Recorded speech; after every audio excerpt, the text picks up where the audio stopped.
안녕하십니까. 김기문의 시사 이슈 시작합니다.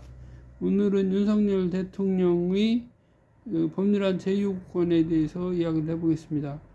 법률안 제2요구권은 대통령이 헌법 수호자로서 국회 다수당의 그러한 입법 폭거로부터 주권자인 국민의 그러한 권한을 보장하기 위한 제도다라고 할 수 있습니다. 그래서 법률안 제2요구에 의한 경우에는 제적의원 과반수 출석의 3분의 2 이상의 찬성을 받아야만이 법률안이 확정이 됩니다. 그런데 이러한 안들의 법률안을 재투표할 때는 당연히 여야를 불구하고 제적의원 대부분이 참석을 하기 때문에 290석, 298석 이렇게까지 되기 때문에 사실상 제적의원 3분의 2 찬성을 받는다 그렇게 볼 수 있습니다. 거의 헌법안 그 표결 때의 그런 정죽수 정도가 된다 그렇게 볼 수가 있습니다. 그래서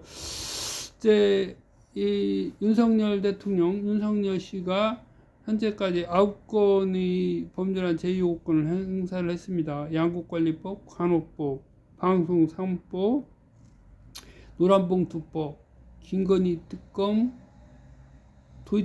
화천대유 특검, 그리고 이태원 참사 특검, 특별검사법 이렇게 해서 9건입니다. 그 중에서 현재 6건은 모두 재투표를 해서 부결이 됐습니다. 재투표해서 부결이 됐고요.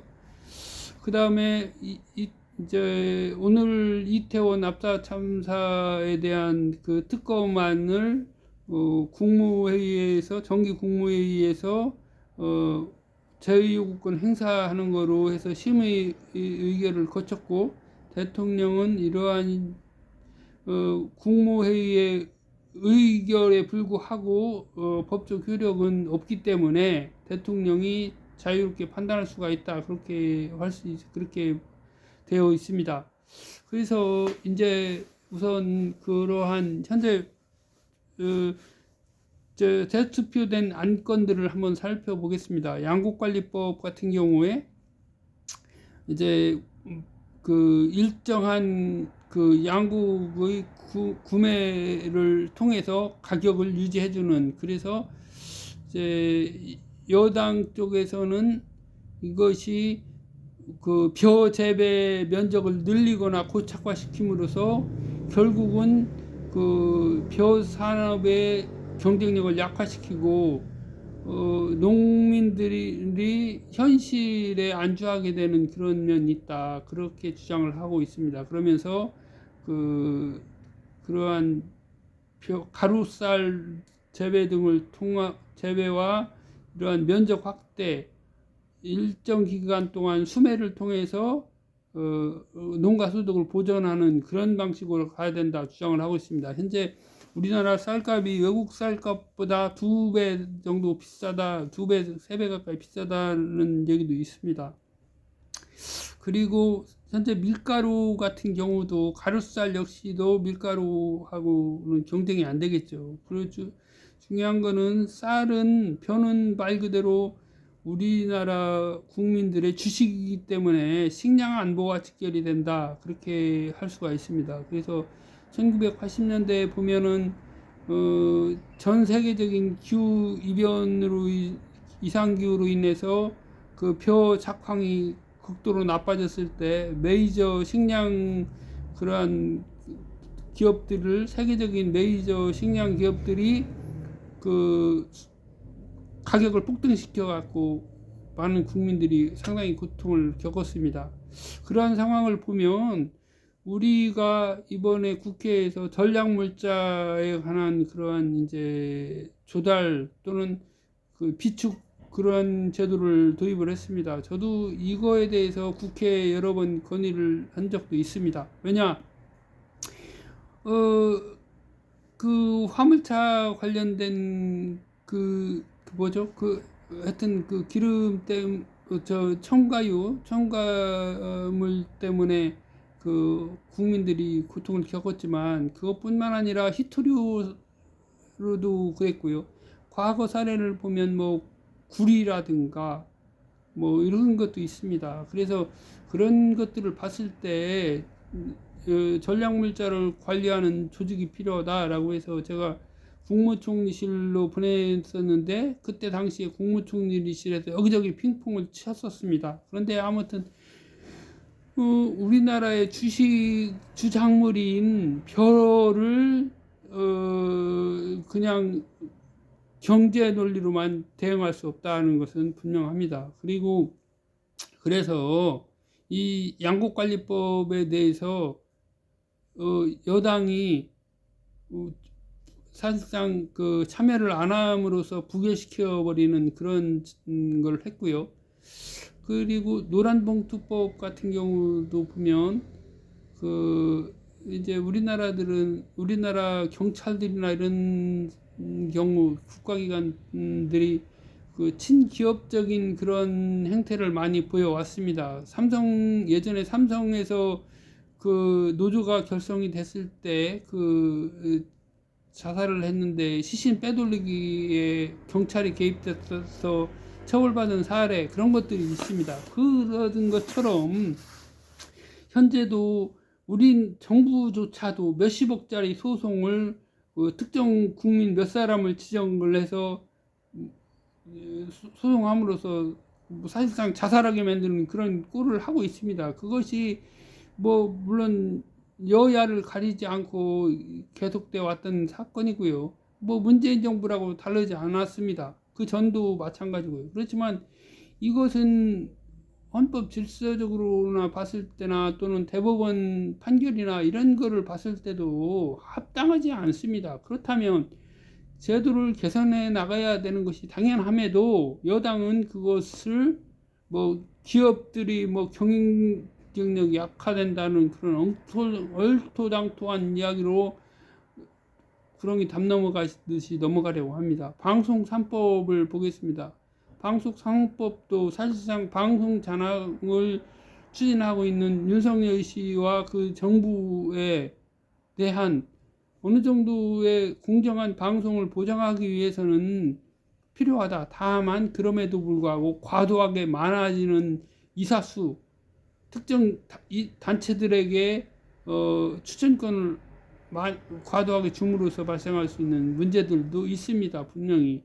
그렇지만 최소한 현재 상황으로 봤을 때 방송 장악 시도가 있다는 거를 고려했을 때, 물론 이 방송 장악 시도는 뭐 현 정부뿐만 아니라 문재인 정부에서도 있었고요, 이명박 정부에서도 있었고 계속 반복되어 오는 사건입니다. 이거가 정말 방송을 공기라고 할 수 있는 방송을 특정 정부나 정권이 장악해서야 되겠느냐, 정말 국민을 뭘로 보는 건지 모르겠습니다. 아무튼 그런 상황이고요. 간호법 같은 경우를 보더라도 그렇습니다. 간호법을 윤석열 씨가 후보 시절에 간호사 단체들, 막강한 영향력을 갖고 있는 간호사 단체들을 찾아다니면서 입법을 해주겠다라는 식으로 해서 표를 얻어서 당선이 된 거 아닙니까? 지금 와서 그걸 뒤집고 국회에서 통과된 법안을 재의결을 해서 폐기를 시킨다. 이것도 정말 말이 안 되죠. 그리고 김건희 도이치모터스 특검 같은 경우, 이거를 본다면 말 그대로 경제공동체인 윤석열 씨와 배우자 김건희 씨와 관련된 사건이면 결국은 윤석열 씨는 자기 사건입니다. 자기 사건에 대해서 자기가 거부권을 행사한다?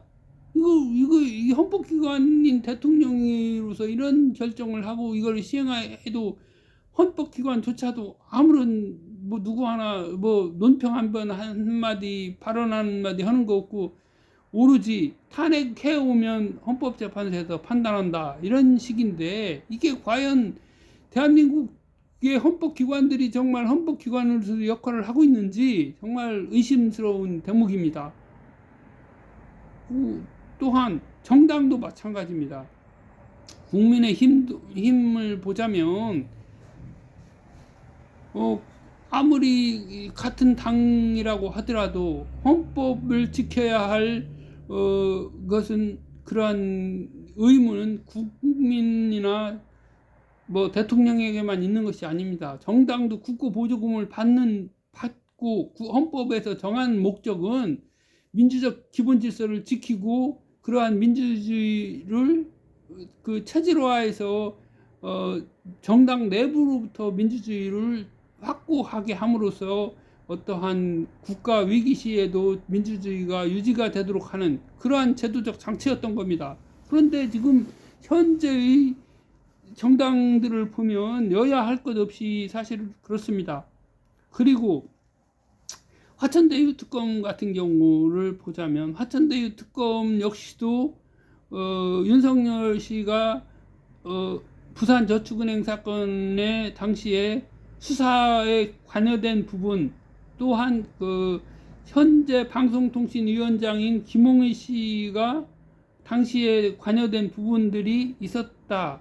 그렇게 알려지고 있습니다. 아무튼 수사가 안 됐다 또는 참고인 조사를 했을 뿐이다라고 하는 주장은 그 법원에서의 증거라든가 이렇게 제시된 방송사항들을 보면 허위 주장이다라고 하는 것이 드러납니다. 그렇다면 이 화천대유 특검이나 김건희 특검 역시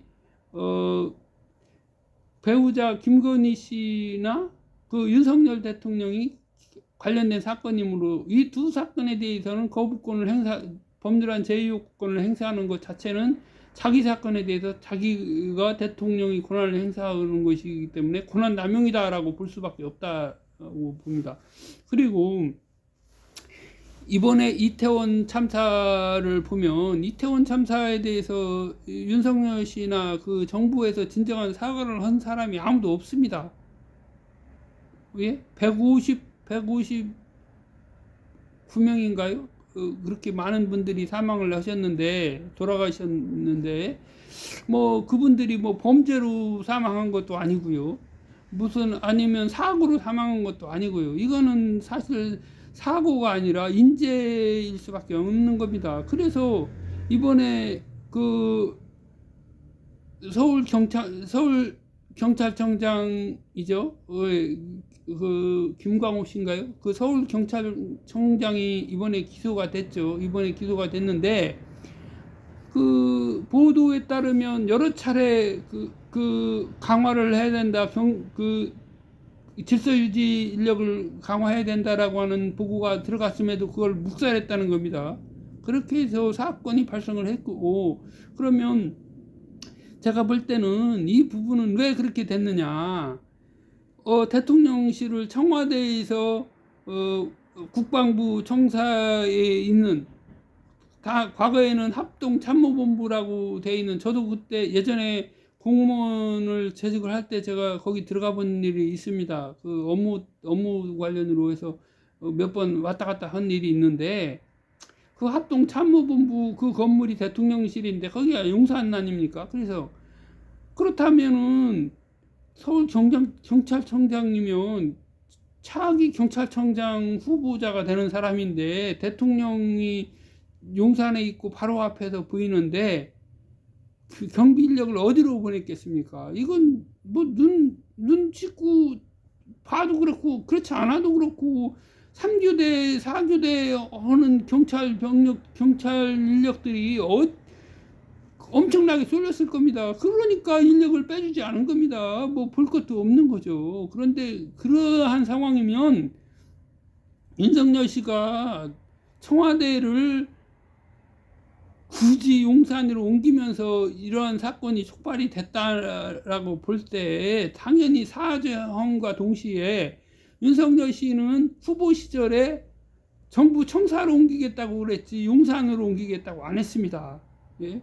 뭐 손바닥에다 왕자 쓰고 다니면서 후보자 토론회하고 다녔는데 그때 제가 알기로는 정부 청사로 옮기겠다고 했는데 정부 청사를 옮기겠다고 하는 자체가 문제였던 것도 정부 청사 건물이 굉장히 노후합니다. 몇십 년 되고 해갖고 예전에도 그 화재가 발생해서 사건이 있었던 그런 사건도 있었고요.